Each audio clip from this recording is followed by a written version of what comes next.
Magandang araw o gabi po. Ako si Chito, 29 years old na Grab driver dito sa Iloilo. Kwento ko lang sa inyo yung nakakabaliw na karanasan ko nung nakaraang taon. Pasado 1:00 ng madaling araw noon. May pupuntahan akong pasahero. Nandun siya sa isang bangko na merong eskinita sa may gilid. Medyo nagtaka rin ako kasi may nakalagay na note sa booking. Bilisan ko raw dahil may emergency. Isa raw siyang babae na nakasuot ng navy blue na sweater. Binilisan ko ng konti ang takbo kasi nag-aalala ko. Baka kasi anong emergency na pala yon. Hindi nagtagal ay natanong ko na yung bangko. Napakatahimik ng kalsada nun kasi nga madaling araw na. May nakita akong babaeng naka-navy blue na sweater kaya binusinahan ko. Huminto ako at taranta siyang sumakay. Talagang habol hininga siya nun at pawis na pawis. Nagabot siya sa akin ng 2,000. Gulat na gulat ako kasi napakalaki ng bayad na yon. Sabi niya, akin na yun lahat. Basta, patakbuhin ko agad ang kotse. Itodo ko raw ang bilis hanggat kaya. Hindi muna ako nagtanong. Sinunod ko muna yung sinabi niya. Pinatakbo ko nga ng mabilis yung kotse. Hinayaan ko rin muna siyang kumalma sa backseat. Ilang minuto pa ay nagtanong na ako. Ano ba kako ang nangyayari sa kanya? Sabi niya, may umahabol daw sa kanya. Gusto siyang saktan, kaya kailangan niyang makahanap ng pwedeng tumulong sa kanya. Sabi ko, sa pulis kami pumunta. Umiling siya, hindi raw sila makakatulong. Magtatanong sana ako kung bakit, pero napahinto ako sa pagsasalita. May pumara kasi sa gilid ng kalsada. Isang lalaking matanda na napakapayat at medyo pandak. Wala akong planong hintuan yung matanda. Wala naman kasi akong dahilan para gawin yon. Kaso, napakatalim ng titig niya sa kotse ko. Talagang gusto niyang sabihin, huminto ako. Bigla naman nagsalita yung pasahero ko. Sabi niya, wag daw akong hihinto. Yun daw ang humahabol sa kanya. Kumabog ang dibdib ko. Niligpasan ko yung matanda. Binilisan ko pa ang kotse. Talagang sinagad ko na halos sa speed limit. Sa harap lang ang tingin ko nun, hanggang sa mapalingon ako sa rearview mirror.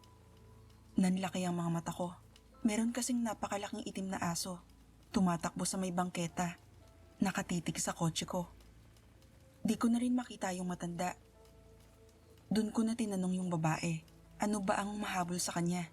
Pinilit ko na magsalita siya ng totoo kung ayaw niyang ihinto ang kotse ko. Nanlaki yung mga mata niya. Kita kong kinabahan siya. Inulit ko ang tanong ko, mas madiin ang pagkakasabi ko. Doon na siya umamin. Aswang. Isang aswang ang mahabol sa kanya. Nilamon ako ng takot. Napamura ako sa hangin. Hindi sulit ang 2,000 para doon. Pero dahil nandun na yung babae sa kotse ko, ay wala na akong mapagpipilian. Tuloy-tuloy kong minaneho ang kotse. Pinilit kong mag-isip kung saan kami pwedeng pumunta. Tumingin ako sa rearview mirror. Nakabuntot pa rin sa amin yung aso. Muli akong tumingin sa harap. May nakita akong simbahan. Dito na ako naginhawaan ng konti. Di ko sigurado kung uubra. Basta, di na ako nag-isip. Walang ano-ano ay minaneho ko yung kotse, papasok sa gate ng simbahan na yon. Pagkahinto ko ay agad akong lumingon-lingon. Nakita ko yung matandang lalaki sa labas ng gate. Ang sama ng tingin niya sa kotse ko. Namumulay yung mga mata niya at talagang nagtitiim ang mga ngipin niya.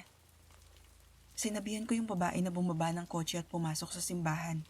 Alam kong nag-aalinlangan siya, pero sigurado akong alam niyang yun na lang ang pag-asa niya. Bumaba nga siya ng kotse. Sumunod naman ako. Pumasok kami sa simbahan. Hindi ako hangal para lumabas at harapin yung matanda. Nanatili kami roon sa loob ng simbahan. Doon na rin kami nag-usap ng maayos. Sabi niya, lolo niya raw pala yung matandang yon. Gusto nito na manahin niya ang pagiging aswang. Kaso ayaw niya, kaya siya tumakas. Hindi ko maiwasang mangilabot sa narinig. Ibig sabihin kasi ay may dugo rin palang aswang yung babae. Pero dahil nga nandun na ako, ay napilitan akong samahan siya ng magdamag. Lumabas lang kami ng sumikat na ang araw. Hinatid ko siya sa sakay ng bus. Doon daw siya sasakay para makalayo. Dinagdagan din niya yung perang binigay niya sa akin. Di ko na tinanggihan yung pera. Nalagay nga naman kasi sa alanganin ng buhay ko dahil sa kanya. Buong akala ko nga nun, ako ang guguluhin ng lolo niya. Pero awa ng Diyos, Wala namang aswang na nanggulo sa akin pagkatapos nun.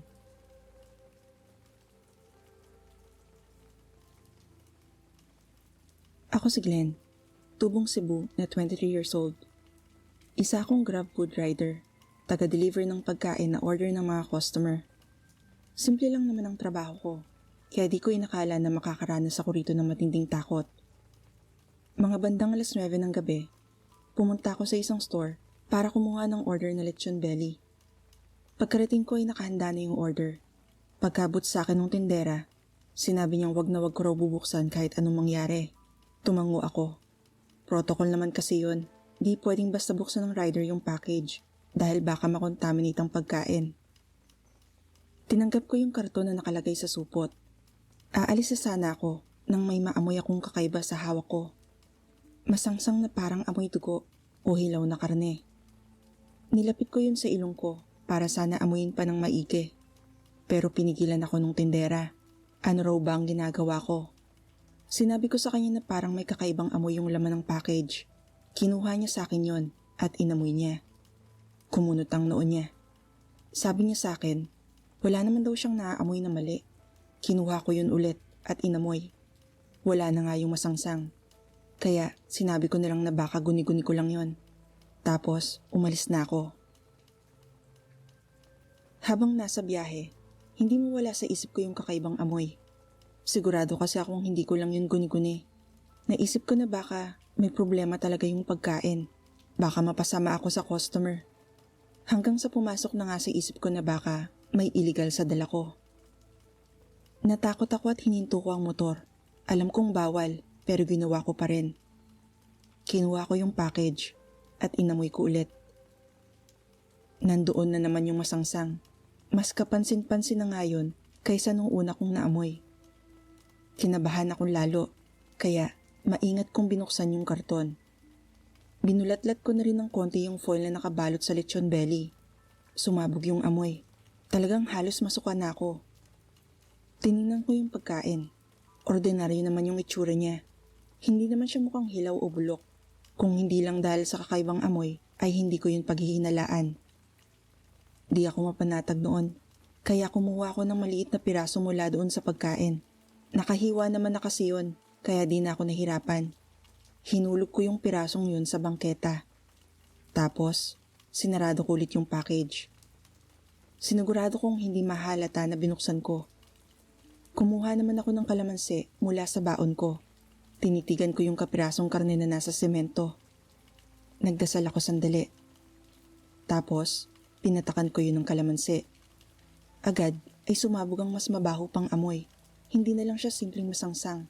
Talagang amoy bulok na bangkay na siya. Yung mismong karne naman ay kumulo at nangitim. Unti-unti rin itong nalusaw.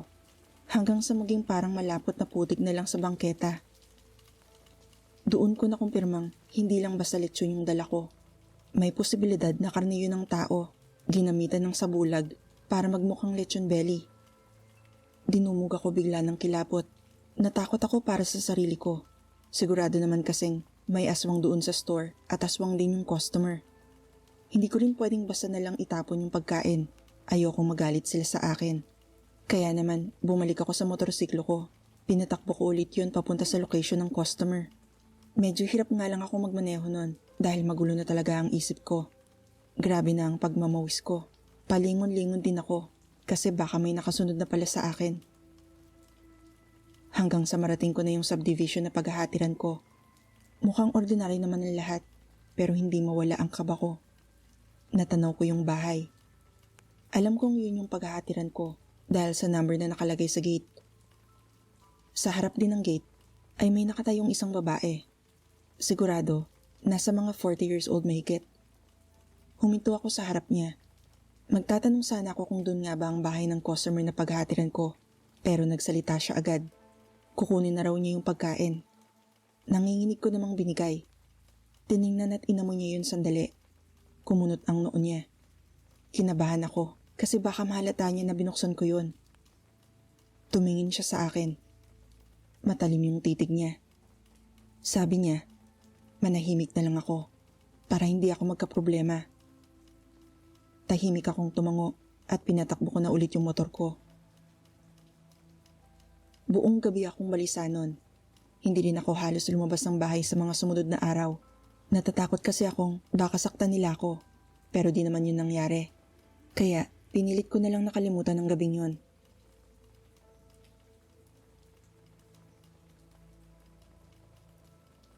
Hello po sa inyo.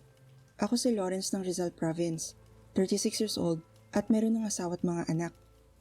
Isa po akong driver ng Grab Taxi at nitong February 2026 lang, meron ako naisakay na kakaibang pasahero. Maghahating gabi nun, may kinuha akong pasahero sa isang tahimik na kalsada.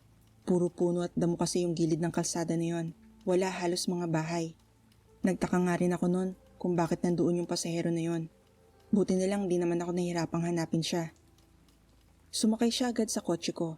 Binata siya na medyo payat, siguro mga 18 o 19 years old. Pagkasakay niya sa kotse ko, ay napansin ko agad na wala siya sa ayos. Mukha siyang may kung anong sakit. Namumula kasi siya at namamawis ng gusto.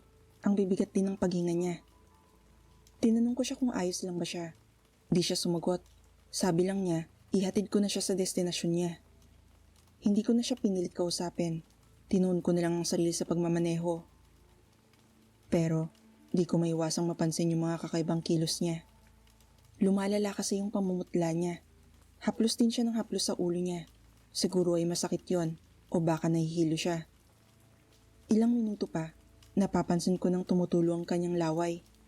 Parang hindi na niya yun kontrolado. Todo na rin ang panginginig niya. Di ko mapigil ang kabahan. Nag-aalala kasi ako na baka bigla na lang siyang mawala ng malay habang nasa kotse ko. Nagsalita ako ulit. Tinanong ko siya kung ayos lang ba talaga siya. Sagot niya, wag ko na raw siyang isipin. Nagsalita ako ulit. Sabi ko, gusto ko lang namang siguraduhin ayos lang siya.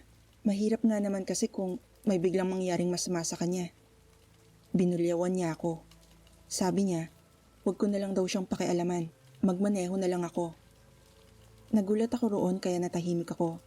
Pansin kong nakarating na pala kami sa bahagi na may mga bahay at building. Tumahimik ako. Nagmamaneho lang ako pero mayat maya ko pa rin siyang tinititigan sa salamin. Hanggang sa narinig kong bumigat lalo ang paghinga niya. Parang nahihirapan na talagang humikop ng hangin ang baga niya. Sinasabayan na nga rin yun ng konting pag-ungol. Lumingon ako sa kanya. Nabilaukan ako ng sarili kong laway sa nakita. Pansin kong humaba ng konti at tumalim ang mga ngipin niya. Pumula rin ang mga mata niya. Kumurap ako. Naging ordinaryo ulit ang mga yon. Hindi ko tuloy malaman kung namalikmata lang ba ako o ano. Binalik ko ang tingin sa kalsada. Pinilit kong pakalamin ang sarili ko. Ilang minuto pa ay nagsalita yung binata. Pahintuin ko raw muna ang kotse. Iihi lang daw siya, tapos babalik agad. Huminto ako. Mabilis siyang bumaba ng sasakyan. Sinundan ko siya ng tingin. Pansin kong napakaputla na talaga niya nun. Para na siyang bangkay na walang dugo. Napakatindi na rin ang panginig at paglalaway niya. Pumunta siya sa bangketa. Nakita kong nilapitan at hinablot niya yung isang pusa. Nagulat ako ron kasi ano namang gagawin niya dun sa hayop kung iihi lang siya. Luminga-linga ako. Walang ibang taong nakakita sa kanya. Tumingin ako ulit dun sa binata. Pumasok siya sa isang skinita. Naghintay lang ako roon sa may kilid ng kalsada. Dumadagundong sa kaba ang dibdib ko. Makalipas ang mga 2 o 3 minuto, ay lumabas na yung binata mula sa skinita. Pansin kong mukhang maayos na ang kanyang paglalakad. Di na siya nanginginig, naglalaway o namumutla. Bumalik siya sa sasakyan ko. Wala na akong mapansing kakaiba sa kanya. Maliban na lang sa amoy ng dugo. Napakahina lang ng amoy na yon, pero sigurado akong amoy ng dugo yung nasasagap ng ilong ko. Pinatakbo ko ang sasakyan. Lumunok ako ng laway at tinanong ko siya, ano ang ginawa niya sa pusa? Di siya sumagot. Nginitian lang niya ako. Humingi rin siya ng dispensa. Gutom lang daw siya, kaya masama ang pakiramdam niya kanina. Ituloy ko na lang daw ang pagmamaneho hanggang sa destinasyon niya. Naihatid ko naman siya noon. Binigyan din niya ako ng medyo malaking tip. Pero, di nawala ang kutob ko na hindi siya tao.